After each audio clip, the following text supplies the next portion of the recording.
As wildfires prove to be a growing threat in the United States, the U.S. Department of Agriculture Forest Service is furthering its preventative and response measures.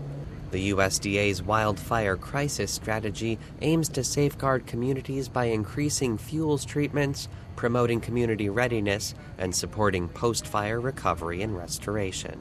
When we're talking about addressing wildfire crisis and fuels reduction work and things like that, it takes a village. As far as the Forest Service and the wildland firefighting community goes, it takes planners, it takes environmental planners, it takes fire managers to look at a landscape and find out exactly what it needs. And then it boils down all the way down to the individual firefighter. So Smokejumpers play a big role in that. The Smokejumpers, an elite group of firefighters who bail out of planes into remote fires, are an integral part of the plan. The Forest Service has about 320 Smokejumpers that work from 7 bases, and the Associated Press was given access to the Missoula, Montana location.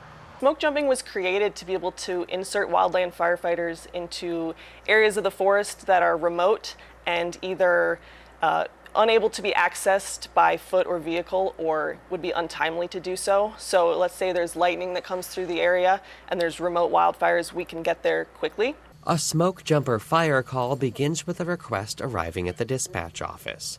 The jumpers have only a few minutes to suit up while a jump master plots the fire's location on a map. The jumpers then check one another's gear, assuring that they are prepared for the task ahead.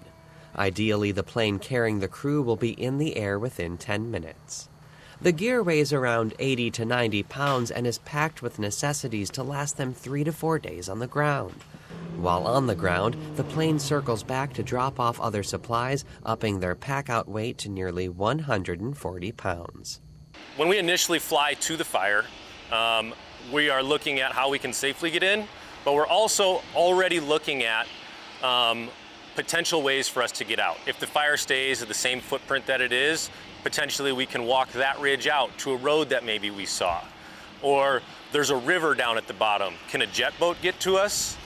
Is the jump spot feasible to get a helicopter in to pick us up? Bipartisan-supported funding has helped put USDA's wildfire crisis strategy into action by implementing forest health treatments to millions of acres across the United States. When the smoke jumpers aren't actively jumping into fires during the summer fire season, they're out cleaning up the forests and doing prescription work.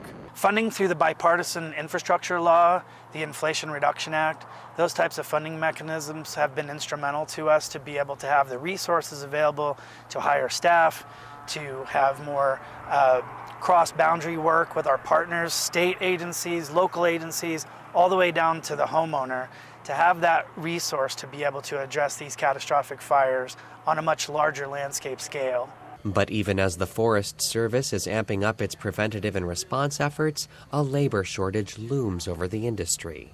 However, wildland firefighting in general is currently facing a labor shortage as wildfires are getting worse every season. They're getting bigger and fire seasons are going longer. It's hard to find enough personnel to staff some of these fires. The demands required for the job, including physical tests, firefighting, parachuting, and parachute maintenance and repair, means that the smoke jumpers consist of a select group of highly skilled individuals.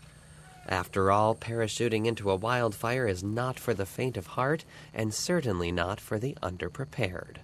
For the Associated Press, I'm Mike Pesoli.